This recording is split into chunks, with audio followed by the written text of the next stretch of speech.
Welcome to EMS's weekly Friday news briefing. I'm Sandy Close, Director of Ethnic Media Services. Today, we welcome back the IRS, I'm tempted to say by popular demand, to our Zoom news conference for this third briefing with our media partners. And the topic, of course, is the kickoff of the 2022 tax filing season. Our speakers today include Chuck Rettig, IRS Commissioner, and Ken Corbin, Wage and Investment Commissioner and Chief Taxpayer Experience Officer. They will discuss, among other topics, how taxpayers can best file a tax return to quickly receive their tax refunds, the IRS phone service capacity and the best way to get assistance quickly, the effect of unprocessed previous year returns on this year's filing, and economic impact payments, advanced child tax credit payments, and more. We couldn't have a better source for this information. If reporters on this call want follow-up interviews with Spanish and Mandarin fluent experts at the IRS, please notify us or use the chat box to tell us, and we'll coordinate that. Please enter your questions for Mr. Rettig and Mr. Corbin so we can get them into the queue. And please, to our speakers, speak slowly for our interpreters in Spanish, Korean, and Mandarin. Mr. Corbin, you won the Interpreter's Gold Star for slow talk in 2021. We are live tweeting today's conference, as well as live streaming it, and we'll send a video to all our participants this afternoon, along with extended bios of each speaker. Now, I'm excited to turn the conference over to veteran journalist and author Pilar Marrero, our moderator for today. Pilar. Thank you, Sandy. Hi, everyone. Welcome back. Thank God it's Friday, and we have the IRS with us to answer a bunch of questions I'm sure we'll have. I have some.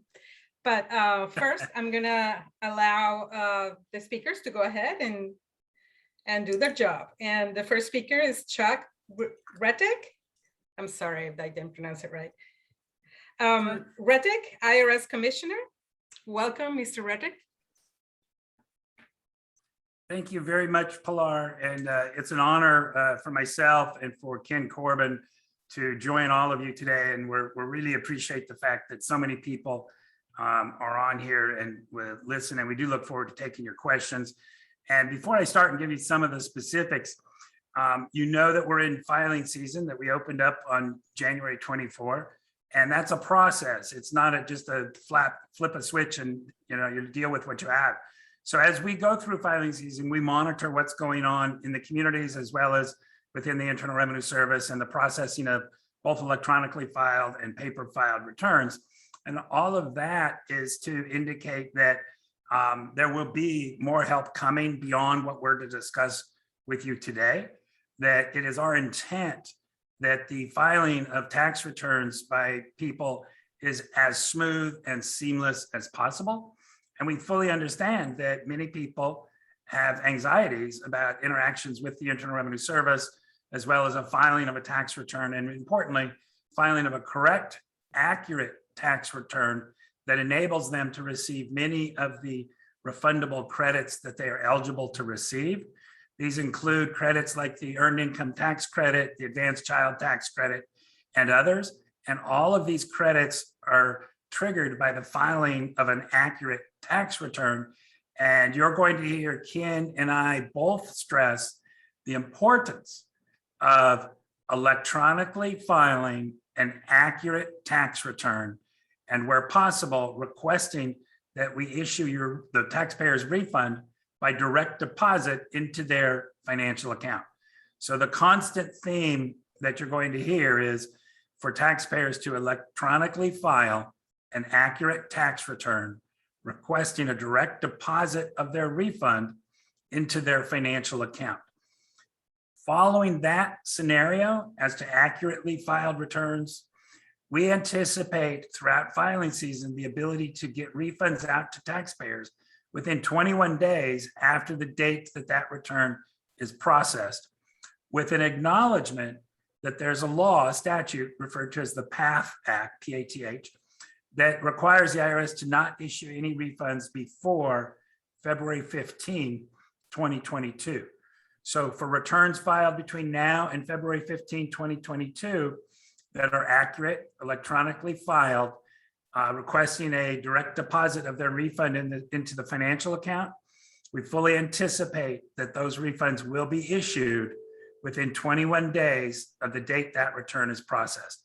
And for most, I start with that because for most people, their question is, how can I get through the filing process as easy and seamlessly as possible? And you will hear us continue to urge people to do that. So those are my beginning talking points, but really, I want to say that filing a tax return should not be a stressful situation for an individual. It should not have a lot of anxiety. What they should be is looking forward to the people who are eligible receiving these refundable credits. And incredibly, today is actually the Earned Income Tax Credit Awareness Day. Incredibly, about 20% of the people who are eligible to receive that, are not aware of it. So EITC, Earned Income Tax Credit, are funds that are made available to working individuals, either self-employed or employees, under a certain income level, and they're eligible to receive that. This is not, I was on a panel earlier today and somebody used the comment about taking advantage of the EITC. That's not the concept. The concept is the people who are eligible for these funds, and we want to get them those funds. And the way they get those funds is to file an accurate tax return. And the way they get those funds quickly, make sure it's accurate, electronically filed, and request a deposit of those refunds into their financial account. We have been working on tax season year round. The minute we get into one tax season, so we get to, let's say, this year it's April 18 in most of the states. The minute we get to April 18, we start on the next tax season. And to the credit of Ken Corbin and many people who work with Ken, and then also obviously in our intellectual IT process, they work year round and they work really hard, and they've worked throughout the pandemic to try to get this right. We will be the first to acknowledge that we have unprecedented challenges associated with the pandemic. Our employees share the same health and safety concerns as every other person on the planet. And we have asked more of our employees during the pandemic than I believe certainly that maybe any private sector organization would ask of their employees. Proudly, our employees during the pandemic were the ones who were responsible for issuing economic impact payments, the advanced child tax credit payments, and the refunds to individuals that I've already spoken about. And in the aggregate, since March of 2020, during a pandemic, our folks have issued more than $1.5 trillion in payments to individuals. And, we all know there's an economic benefit to that. I can tell you there's also an emotional benefit to people who are first-time unemployed, first time they lost a business and all that. When they look in a bank account and they see a deposit come through in the context of the EIPs that they didn't have to do anything, it showed up in their accounts. The message there is this government is a government of the people. The IRS is not a brick and mortar institution. The IRS is a group of people who care about people. The best way I can say that for you, Pilar, is the effort that we went through during the pandemic to get these refunds and these economic impact payments, advanced child tax credit payments out to people. On the advanced child tax credit, The people who received the advances between July and December know that that was only half of the advanced child tax credit that they are eligible to receive. To receive the other half, they must file a tax return with us, even if they do not otherwise have a requirement to file that return. But the other half will be generated based on the tax return that they file. So what we're discussing today is sort of the tip of the iceberg, if you will, about how people can receive these benefits, how they can receive them quickly, excuse me, and how they can receive them automatically into their account. And, you know, we want to do this. We want to help people. We want to make this as seamless as possible. We are challenged, as I've said, we clearly have too few resources. We have taken on numerous responsibilities, but we did so proudly. All of the benefits that I talked about here, but we did all of that while we're facing consequential resource challenges. But right now, I want you to know we have an all hands on deck approach to get through the inventory that we have, to get people the help they need, and to issue the refunds as quickly and accurately as possible. So our urgent message for taxpayers, please take extra precautions this year to make sure that return is accurate. Number one, the IRS has issued letters to everyone who has received an advanced child tax credit. Those letters indicate the amount of payments that individuals have received. If they believe that the amount in those letters is inaccurate, they can create an online taxpayer account, go to irs.gov and check that account, and they will see the figure in that account. They should file with respect to the accurate number. What's important there, if the number is not accurate, that return will be pushed out of the system for a manual in-person review of the return to find out why information the taxpayer put on their return does not match IRS information. So instead of automatically going through the system and automatically having a refund issued and direct deposited, it gets pulled out of the system and requires an IRS employee to look to try to determine what the difference is. We received more than 10 million returns last year that did not match. And so that's one of the reasons why we have generated these letters. It's one of the reasons why we have upgraded the online account for taxpayers, trying to give them as many avenues as possible to make sure that they get these figures correct and report them in the return correctly, so that their tax return, when filed, will flow smoothly through our automated systems. We are encouraging people to please not file a paper return. Paper returns have an inherent delay in processing.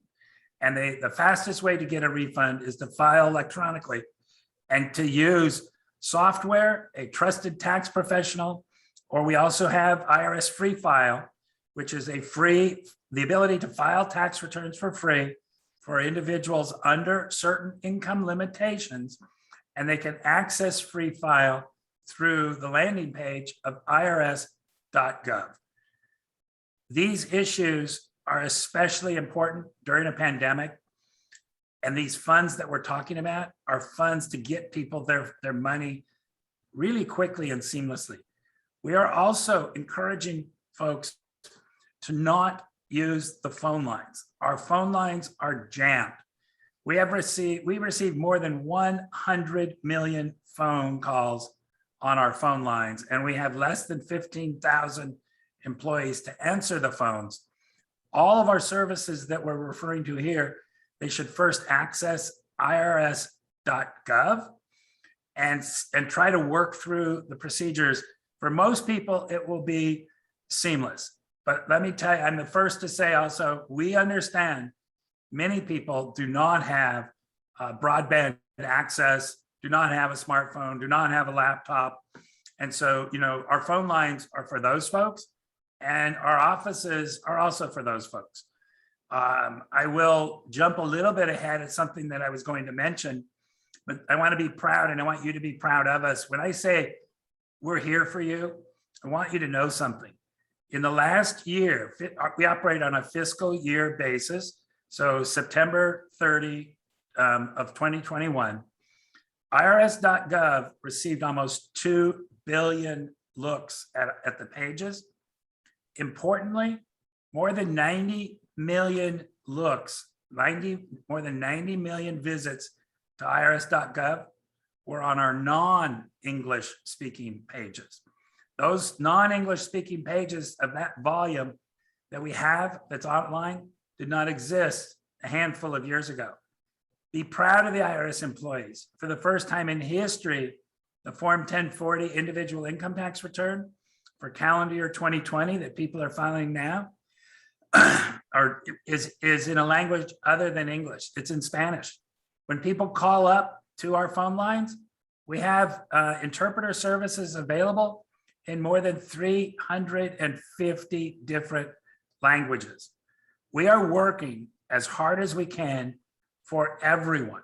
No single person is more important or less important than anyone else.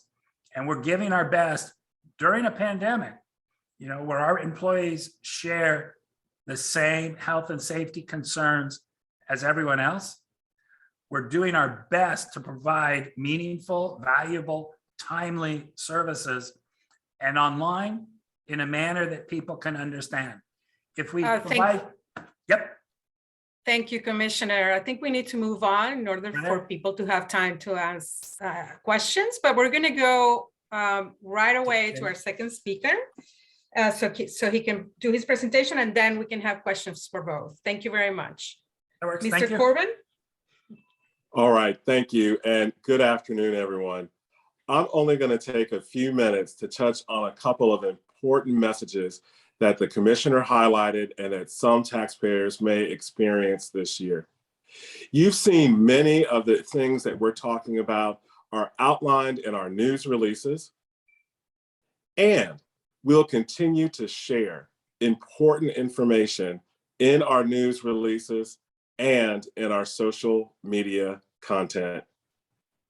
I want to encourage everyone here who is a part of the taxpayer experience to follow IRS on social media so that you can always have the latest information about what is happening with filing season this year.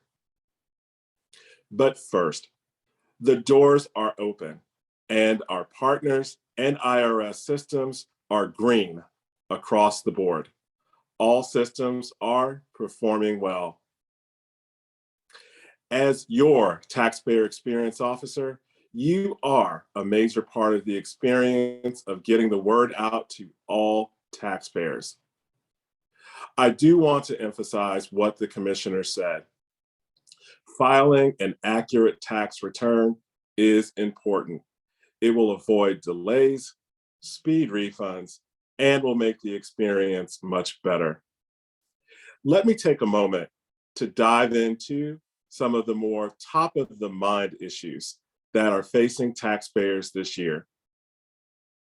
We urge taxpayers to take care, particularly for those who received a third economic impact payment or an advanced child tax credit in 2021. Taxpayers should ensure the amounts they received are entered correctly on the tax return. Incorrect entries when reporting these payments means the IRS will need to further review the tax return, creating a delay. As the Commissioner stated, the IRS mailed special letters about the stimulus payments and the advanced child tax credit payments to taxpayers who received them. These letters are important to be able to verify and reconcile their returns when they file them this year. Here's another important piece of information for those taxpayers who are claiming either the earned income tax credit or the additional child tax credit. By law, the IRS cannot issue a refund involving the earned income tax credit or the additional child tax credit before mid-February, though eligible filers may file their returns now. Due to holidays, weekends, and bank processing times, people in this group should expect to see their refunds by early March. We know there's a lot of interest from this group, and we appreciate their patience as we are following the guidelines laid out by the PATH Act law. The commissioner also highlighted that today is EITC Awareness Day. And so quickly, I want to share with you what are some of the new things this year for the earned income tax credit. Workers with qualifying dependents may be eligible for EITC if their earned income was less than $57,414. Again, that amount was $57,414. The maximum EITC for those with no dependents is $1,502. That's $1,502. That's up from over $500 in 2020. Also, new this year, in the past, EITC for those with no dependents were only available to people ages 25 to 64. The minimum age is lowered to the age of 18 for this tax year. And former foster youth and qualified homeless youth. You no longer need to be under the age of 65 to claim EITC without a qualifying dependent. And finally, also new this year, more workers and working families who also have investment income can claim EITC. Starting with tax year 21, the amount of investment income they can receive and still be eligible for EITC increases to $10,000. But I know you have a lot of questions today. My final word is, again, make sure that you follow IRS on all of our social media pages and stay tuned to irs.gov for the latest information about how systems are operating and where we are in filing season. Thank you for being a part of the experience. And with that, let's turn it back to open it up for questions. All right, thank you so much. And I'm sure you got the award again because you speak so clearly and so slowly for our interpreters. Thank you so much. For both of you, thank you. Our first question is a question many of us have. Sunita, you can ask it, please. Sunita Surachi is going to ask it. Thank you, Pilar. My question is for both of you. About a third of Americans currently are unbanked. How would you suggest they quickly receive their refunds? What options are available other than direct deposit? Absolutely.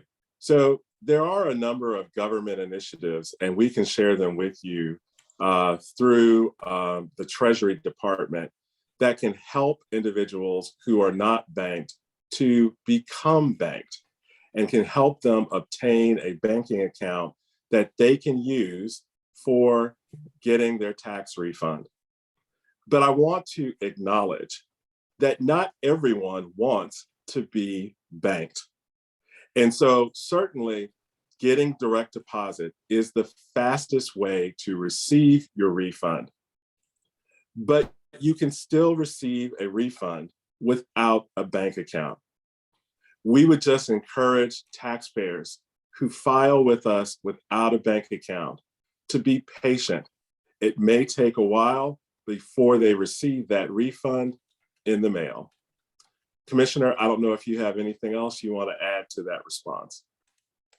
No, I think you have it, and know that, we proudly serve everyone, right? So we serve people who do and don't have, financial accounts, people who do and don't have online access and all of that. So we have a lot of different lanes.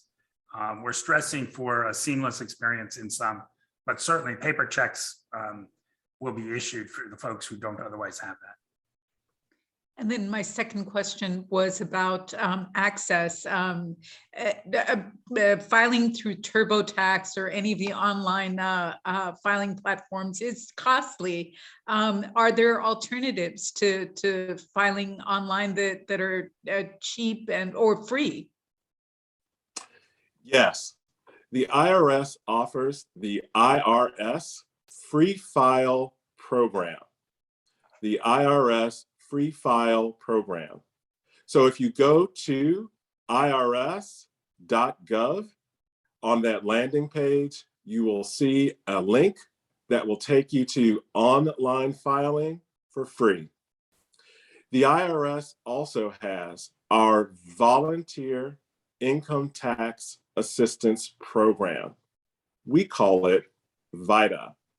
And this allows you to get in-person assistance in your community from a certified preparer by the IRS for free. We also offer through our VITA program, some of our VITA partners also offer virtual VITA tax preparation. So if you aren't comfortable because of the pandemic to do in-person tax preparation, some of those providers can do it over your phone, just like we're having this Zoom conversation today. To locate the nearest VITA partner, go to irs.gov or download the IRS To Go app on your Apple or Android phone and look up the VITA site closest to you based on your zip code. Thank you. Thank you very much. We have several questions here. There is a lot of interest in you repeating again the information about the earned income tax credit and who qualifies in general. And also about, let's see. Yeah, that's it. Let's start with that. Let's start with that. All right. So just in general about the earned income tax credit. So what is new this year? So I'll repeat kind of what I shared earlier. So for 2021, tax year 2021, more childless workers and couples can qualify for the earned income tax credit. And the maximum credit is nearly tripled for taxpayers this year. For 2021, the EITC is generally available to filers without children who are at least 19 years old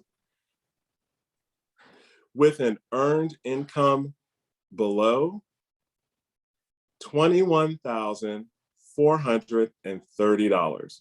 So let me say that amount again, $21,430. And it's $27,380 for spouses filing a joint return. The maximum EITC for filers with no qualifying children is $1,502. That is up from $538 in 2020. There are also special exceptions for people who are 18 years old and were formerly in foster care or experiencing homelessness. For more information about the Earned Income Tax Credit, there is a news release that came out today that will give you the details around how to qualify for EITC. And there are frequently asked questions on irs.gov that can answer general eligibility questions. We also have a tool online that you can use that will ask you questions and will tell you if you're eligible for EITC. That's also available on irs.gov. Thank you. And here's a question by Manuel Ortiz. He asked me to tell it to you. If you have family members in Mexico and you send money, if you send remittances back home, could they be dependents and could they get an ITIN number? Or do they have to be here to do that? So the rules for ITIN are outlined on our Form W-7, which is the application for an ITIN number. If you have potential dependents that qualify for an ITIN, you will need to complete the Form W-7, also supply the identity documents that are required with the form, and because you have new ITINs that will be issued, you will have to file on paper for this year. The best way, because it always depends on the circumstances for those who you might be helping, is to look at the instructions and qualifications on the Form W-7 to know if those who you are supporting qualify for an ITIN number and can be claimed on your tax return. And we can find that at your website. Yes. Right? Okay, if any of the media representatives can share those links with us, would be great. Will do. All right, okay, thank you. Let me see, what else do we have? Okay, we have a question by Oni at Vincula.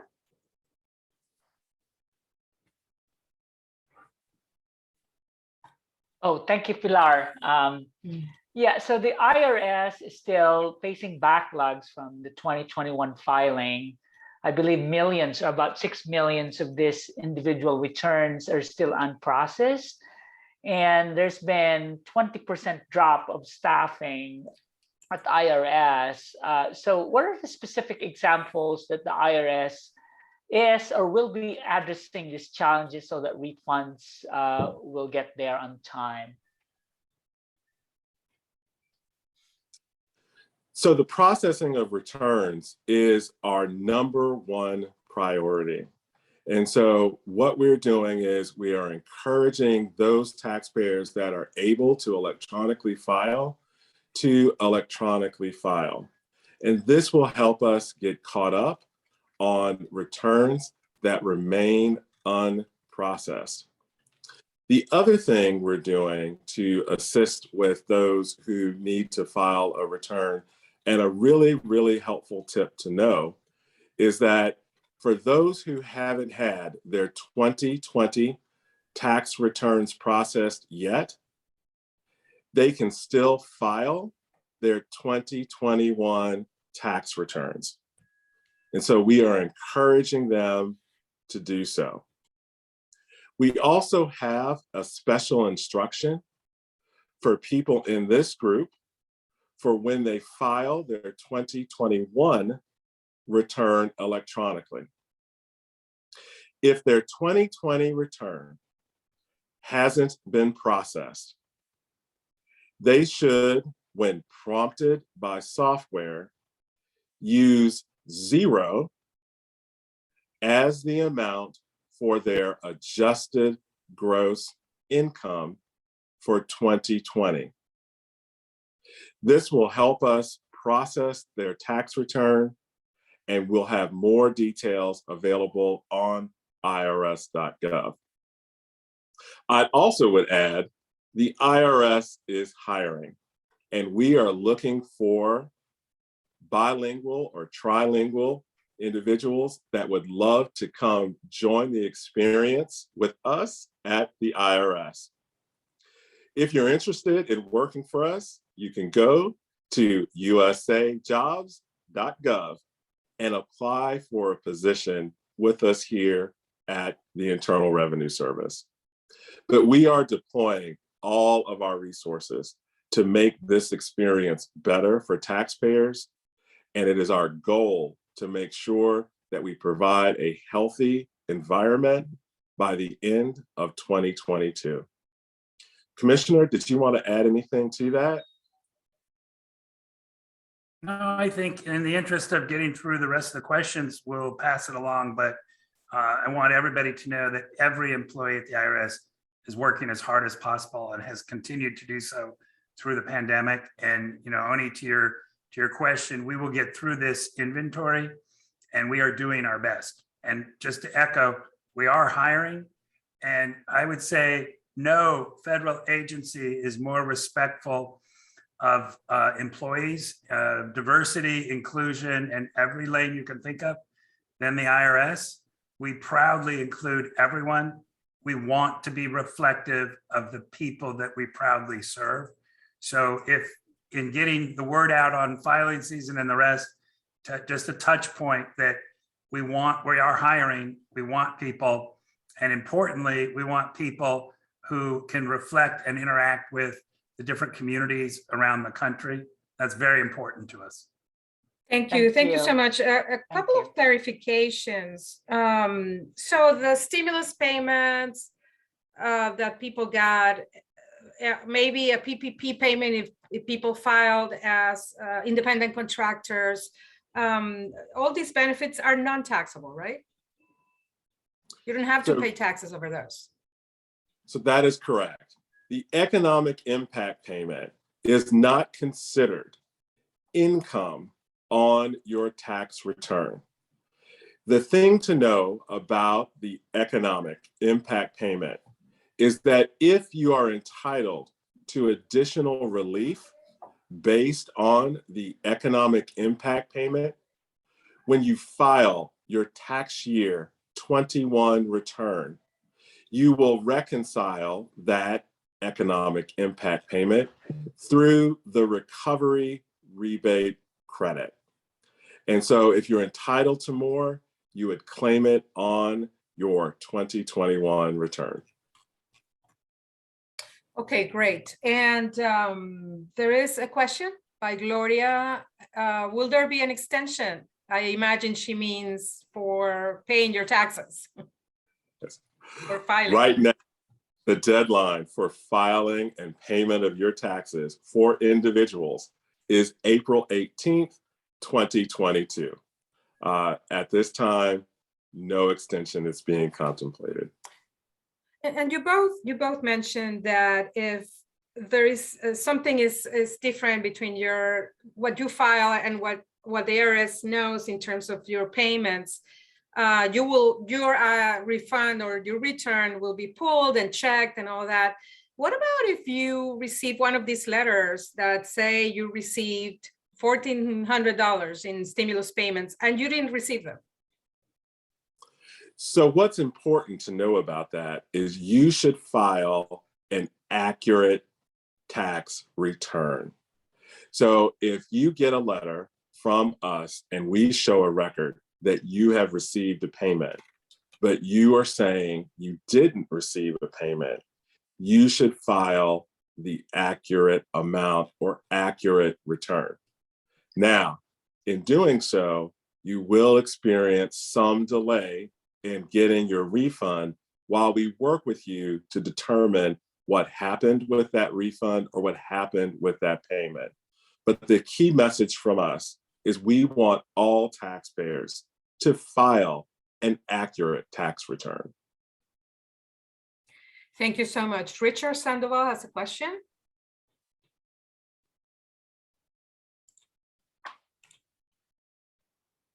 Question is, I know if you can hear me, Yes. we're talking about the returns and people getting money back. What about the people that owe? And what about the people that owe a significant amount of money? Are payment still options, payment plans still options? And the follow-up would be, make a payment or just go to your local bank and get a loan, what have you, the advice you would give those people who may have to make payments. Absolutely. So installment agreements, those who may not have all of the money to be able to pay their taxes up front can always enter into an installment agreement with the IRS. There are tools online that let you apply for an installment agreement on IRS.gov. Also, for taxpayers who might prepare their returns today and realize that they have a balance due, but they want to pay their taxes at a future date. On IRS.gov, we have an application called Direct Pay, where you can set up a future payment out of your checking account for free at a date in the future. So for example, if you owe $1,000, you can file your return now, go on to Direct Pay, set it up so that that money will be able to be withdrawn from your account on April 18th. But let's say on April 16th, you realize, I don't have the $1,000 in my account. So up to 48 hours before the money is withdrawn from your account, you can cancel or update that debit out of your account.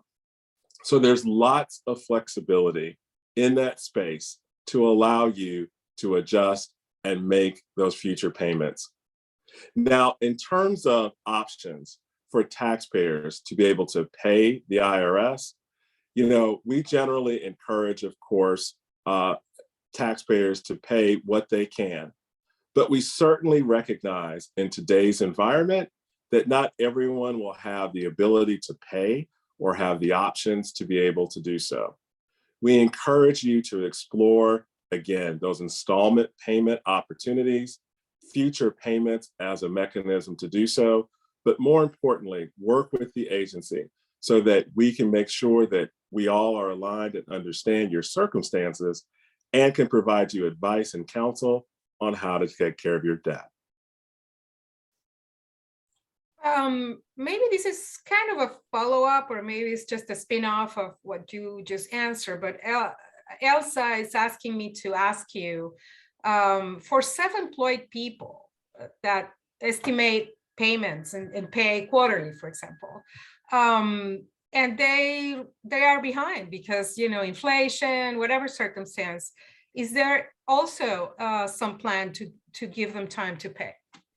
Is there a way to do that? So our business filers also can make payments online with IRS.gov. And, through the pandemic and through the CARES Act, there was a number of relief efforts that were provided not only to individuals, but to businesses as well. I would encourage our self-employed filers to look at our special self-employed page on IRS.gov, and we can send you that link.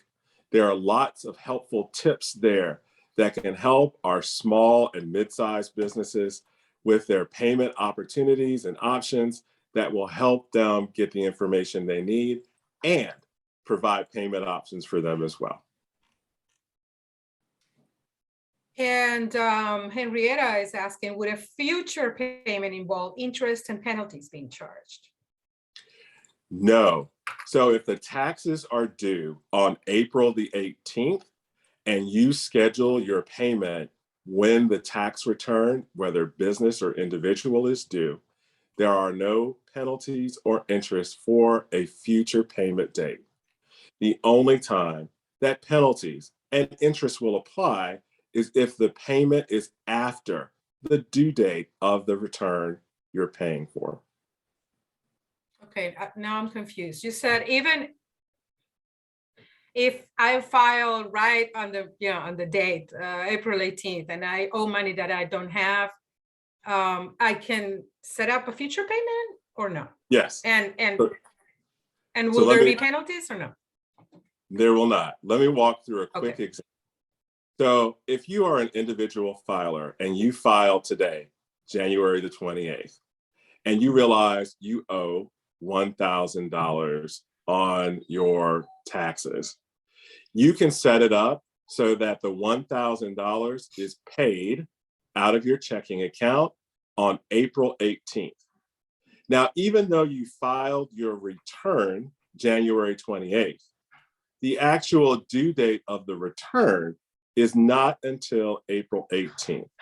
So as long as you paid your taxes by April the 18th, no penalties or interest will apply. But if you don't enter into an installment agreement and the return is due April 18th, but you don't pay your taxes until June 1st, there will be some penalties and interest that apply because the actual payment was due on April the 18th. Does that help? A little bit. Okay. There's No, more information on irs.gov, and we certainly will get some clarifying information out. I know we're running up against time, and I know there are plenty of questions still in the queue. Yes. We are Yes. open to you all working with our media specialists to send us those questions even after we're done with our time here, and we'll be happy to circle back and get answers to those questions as well. Okay, one more question and then a final question for both. Peter was asking about scams targeting communities and what resources are available for people to be aware of these. And there's already a link that one of your specialists has put there, but can you talk a little bit about what are some of the scams that may be happening with the community that, the IRS is coming for you, whatever, you get a call. Sure, absolutely. So the biggest scam we see related to the IRS is when people call our customers and our taxpayers on their phones and identify themselves as being from the IRS.